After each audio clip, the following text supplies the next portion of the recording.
Welcome back to Surviving Art. Here, we explore the world of art from economics and simple tips on equipment to surviving the existential dread that is the art world. My name's Mateto Magin, and today we're going to talk about an interesting question I encountered while scrolling my Facebook feed.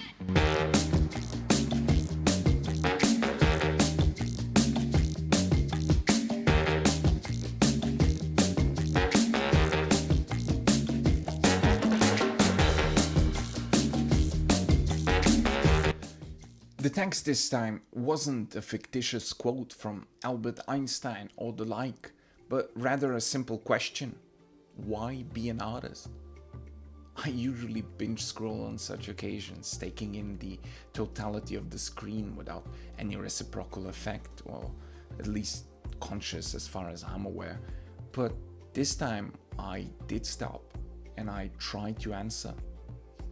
Some see more than others, even though looking in the same direction. It's not so much being an artist. Everyone is an artist, not by choice, but by nature. Ideally, a person becomes a carpenter by profession because he or she likes the specific causality that belongs to carpentry. That is, to make something into something else, constrained only by the conceptual barrier of the idea of carpentry. So does the accountant. And the banker.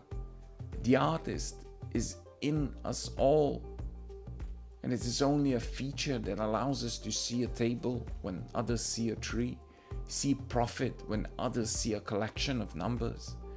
It's not the why that is important, it's within what field and with what particular act that is. If you're not happy with the idea that it's hard to sell paintings, it's not being an artist that bothers you.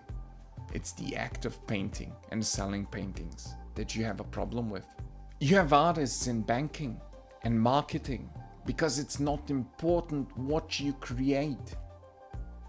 It is the act of creation, the joy and pleasure that it brings. Maybe it's time to stop pondering about why and to start figuring out how. And mind you, this is not the motivational why. It's impossibly important to know why we do what we do, but the universal why, the one you don't have to like, only understand. This idea of everyone as artist is a recurring phenomenon since the start of the 20th century, with movements like Fluxus and maybe most widely known even before that with Duchamp's masterpiece / joke Fountain from 1917. You can also find the cynical side of this argument comically depicted in Paolo Sorrentino's This Must Be the Place, where Cheyenne, played by Sean Penn, is talking with a man in a bar somewhere in New Mexico. The man tells him he makes tattoos for a living, to which he adds that he doesn't view it as work, but as art. Cheyenne replies with a question. If he had noticed that nobody works anymore nowadays. Nowadays, everybody's an artist. It's not hard to be an artist unless one gives up on his or her own will to create for him or herself. That's the cog in the machine you hear being thrown around in most liberal conversations. If you're not the proverbial cog, you are by default capable to be an artist. And you don't become an artist by going to art school and getting your BA or MA, be it Caltech or any random dump of an art school. You merely learn the basic tools of the trade there. But if you work on those tools on yourself, and if you put in the effort, you can call yourself an artist if you wish. But the term artist nowadays has become vague beyond comprehension. It doesn't mean what most people think it means, as much as being wealthy doesn't mean what most people think it means. Most people think that being wealthy is a place, the endpoint of a journey, but it's not.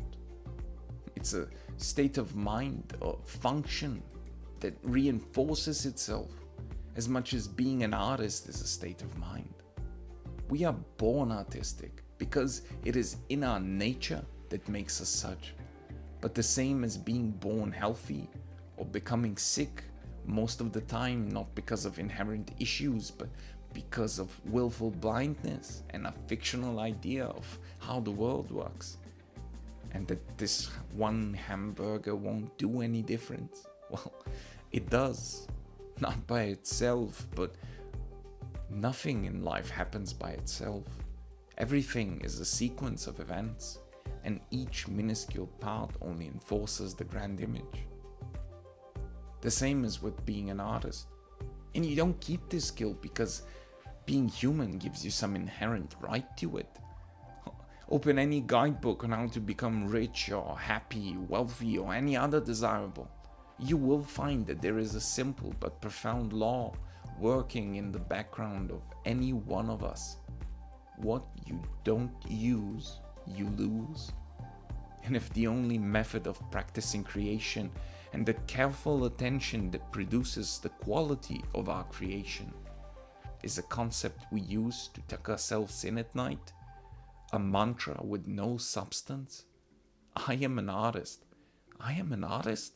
Well, it's not just going to work like that. And you end up questioning it, like many of us do a lot of the time. Why? Why be an artist? Well, that's simple. It's your nature. But how to be one? What to do? That is the real question. What can you do with your particular skill set, in your particular environment, with your particular friends and colleagues at a particular time? That is the question. And here's the bummer. Many of us don't know what to do, apart from the urge we feel that we need to do it. And guess what? Down the line, this path leads to dread and despair. It's impossibly hard to have enough attention to see problems around you, but not have enough to see what could be done about them. And most liberal professors don't really help by pumping their ideologies of changing the world and only enforcing the realization of how broken everything actually is. It is broken. But it always was broken in one way or another, and probably always will be. But this isn't the point. It's that you have to put in the work to be able to be artistic, that you don't need to paint or sculpt or perform in a theater to do so. Everyone can be an artist in their own field, and only when people will start seeing that an excellent financial advisor is as much an artist as a sculptor will they start to appreciate the high arts with the dignity and respect that they deserve. And yes, even the weird, unintelligible conceptual stuff. Because high art is an ode to the ability of playful creation that we are capable of as human beings. And with the word of Seth Godin, who has written magnificent books on this topic, the only people who get paid enough, get paid what they're worth, are people who don't follow the instruction book, who create art, who are innovative, who work without a map. That option is now available to everyone, so take it.